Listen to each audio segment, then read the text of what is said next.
मेरी माँ बहनों, हमारी अकल में नहीं आ रहा है अल्लाह के नबी ने नमाज क्यों माफ़ कर दी औरतों के ऊपर से, जबकि नमाज तो किसी भी हाल में माफ़ नहीं है। लेकिन अल्लाह के रसूल ने कहा औरतें नमाज नहीं पढ़ेंगी जो पीरियड में छोड़ी हैं, लेकिन रोज़ा पूरा करेंगी बाद में, दूसरा रमज़ान आने से पहले पहले रोज़ा पूरा करेंगी। हमारी अकल में नहीं आ रहा है, लेकिन मानना पड़ेगा क्योंकि ये हुक्म है जनाबे मोहम्मद रसूलुल्लाह का।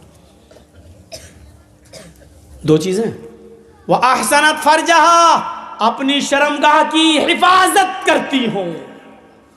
शर्मगाह की हिफाजत के दो माना हैं, एक तो ये है कि वो सिर्फ अपनी शर्मगाह को अपने शौहर के लिए इस्तेमाल कर सकती है, बस ये बिल्कुल खुला हुआ माना है। हाँ, और दूसरी शर्मगाह की हिफाजत का माना ये हुआ सतर की हिफाजत, यानी वो चुस्त कपड़े नहीं पहन सकती है। चुस्त कपड़े, लेगी पहन रही है, यहां से लेके यहां तक ऐसे आ रही है, जहां से चिपकी हुई है, यहां से ये रान दिखाई दे रही है, ये नंगी है औरत।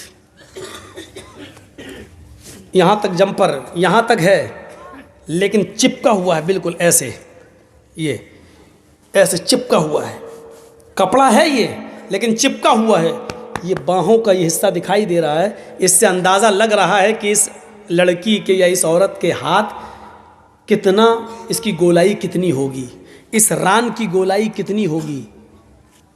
इसको भी अल्लाह के रसूल ने नंगापन कहा है। निसाउन कासियातुन आरियातुन माइलातुन व मुमीलात।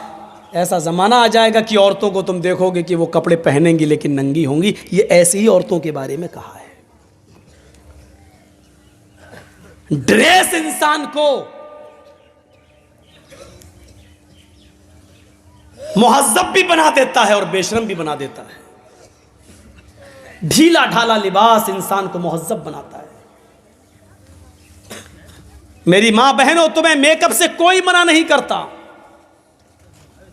और जाओ मौलवी जर्जीस एक जिम्मेदार मंच पर बैठकर, कुर्सी पर बैठकर तुम्हें जिम्मेदारी से कहता है तुम्हारे सामने कि तुम्हें मेकअप करने से मैं कभी नहीं मना करता हूं और न कर रहा हूं, शौक से करो।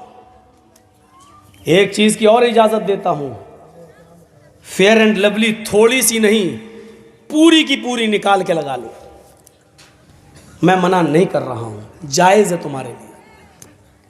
हैं ये मौलाना क्या कह रहे हैं? हाँ, पाउंड्स की क्रीम पूरी निकाल के लगा लो। कल तक मैंने कहा था लिपस्टिक औरतें नहीं लगाएं, लेकिन सारी कंपनियों ने जिम्मेदारी के साथ यह बयान लिखकर WHO को दे दिया है कि हम लिपस्टिक में खिंजीर की चर्बी, सूअर की चर्बी नहीं मिला रहे हैं।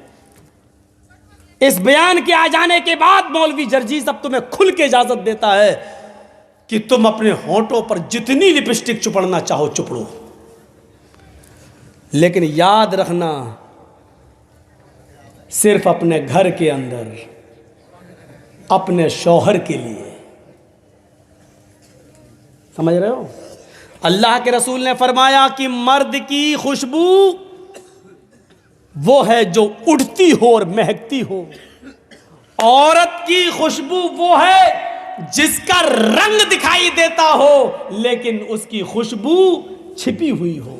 यानी औरत खुशबू लगाकर, परफ्यूम लगाकर घर से बाहर नहीं निकल सकती, चमेली का तेल लगाकर घर से बाहर नहीं निकल सकती, डाबर आंवला का तेल लगाकर घर से बाहर नहीं निकल सकती, खुशबूदार कोई चीज लगाकर घर से बाहर नहीं, क्योंकि औरत की खुशबू, औरत की जीनत उस खुशबू में है जिसकी खुशबू जाहिर ना होती हो, दूसरे को नहीं लगती हो और उसका रंग जाहिर हो।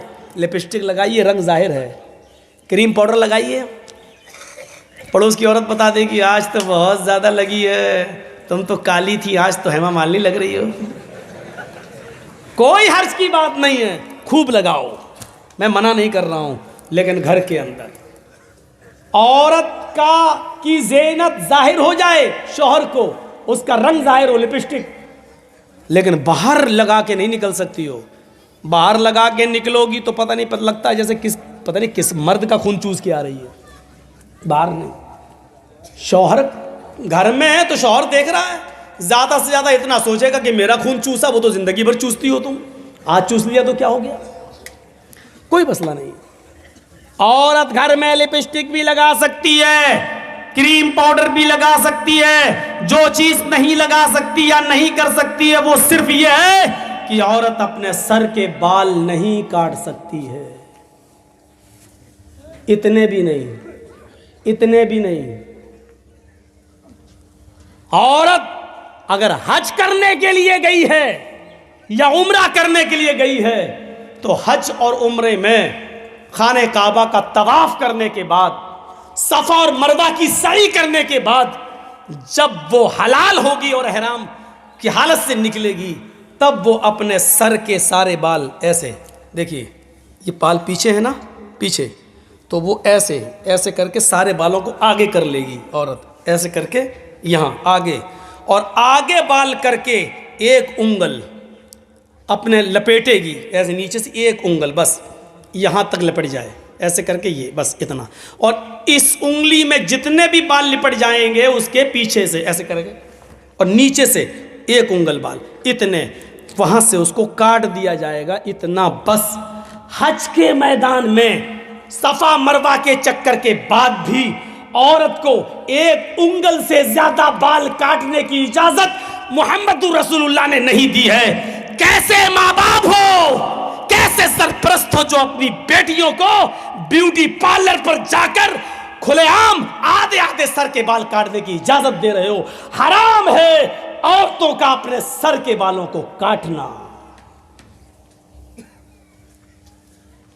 नकली बाल लगाना यह भी हराम है, जिसको हम कह सकते हैं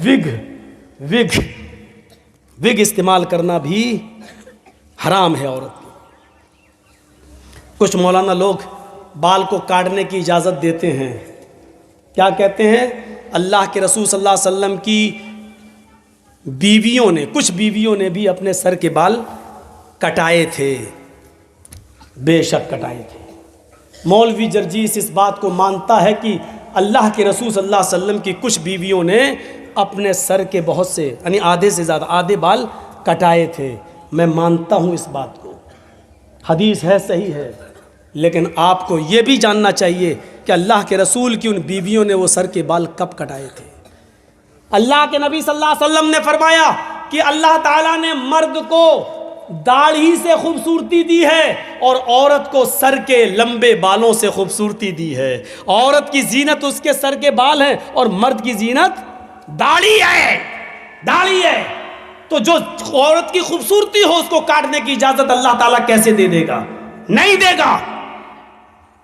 जब तक अल्लाह के नबी जिंदा रहे और इस दुनिया में बाहयात रहे, तब तक अल्लाह के नबी की किसी बीवी ने अपने सर के बाल नहीं काटे। मसला याद रखना, औरत की खूबसूरती शौहर के लिए, लंबे बाल वो शौहर के लिए रख सकती है, रखेगी, लेकिन अल्लाह के नबी के इस दुनिया से इंतकाल के बाद नबी की बीवियों ने कहा अब हमारा निकाह दूसरी जगह हो ही नहीं सकता है, क्योंकि हम दुनिया के सारे मुसलमानों की माएँ हैं और माँ किसी बेटे के साथ निकाह नहीं करती है। अब हम दुनिया में किसी भी मर्द के साथ जब निकाह नहीं कर सकते हैं, सब मेरी औलाद है, सब मेरे बेटे हैं, और अल्लाह के नबी अब जिस दुनिया में रहे नहीं, तो अब इस खूबसूरती का क्या फ़ायदा, अब इस जीनत का क्या फ़ायदा? मैं बनाओ सिंगार करूं तो किसके लिए करूं, ज़ेबो जीनत करूं तो किसके लिए करूं? ये सोच कर उन्होंने अपनी जीनत को ख़त्म करने के लिए, अपना बनाओ सिंगार को ख़त्म करने के लिए उनके सर के बाल उन्होंने कटाए। इसी तरीके से आज भी जो औरत शादीशुदा नहीं है या शादी नहीं करना चाह रही है, या उसने इरादा कर लिया है कि हम शादी नहीं करेंगे, या जिसका शौहर इंतकाल कर गया है, अब वो किसके लिए बनाओ सिंगार करे? तो वो अपने सर के बाल काट सकती है। ज़ेबो जीनत वो किसी के लिए इख्तियार न करे, वो कर सकती है, लेकिन अगर उसका इरादा ये है अभी नहीं, अभी तो मेरे शौहर का इंतकाल हुआ है, 2-4 साल के बाद मैं दूसरा निकाह कर लूंगी, तो फिर निकाह का इरादा हो तो फिर वो सर के बाल नहीं काट सकती है। औरत के लिए सर के बाल काटना जायज नहीं है, विग लगाना जायज नहीं है, नकली बाल जोड़ना जायज नहीं है। अपने सर के लंबे बालों की चोटी बना सकती है, उसकी चोटी बनाना जायज है, लेकिन माफ कीजिएगा सर के सारे बाल को इकट्ठा करके गोल बनाकर अपने सर पर रख लेना यह जायज नहीं है। घर के अंदर कर सकती है, घर के बाहर जूड़ा बनाकर बाल लपेट कर और इधर इकट्ठा कर लेना, क्लिप लगा लेती हैं और इतना ऊंचा कर लेती हैं, ठीक है, लग रहा है जैसे कुतुब मीनार अपने सर पे खड़ी कर दी इसने, या ऐसा लगता है जैसे टिल्लू पंप रख दिया हो मोटर।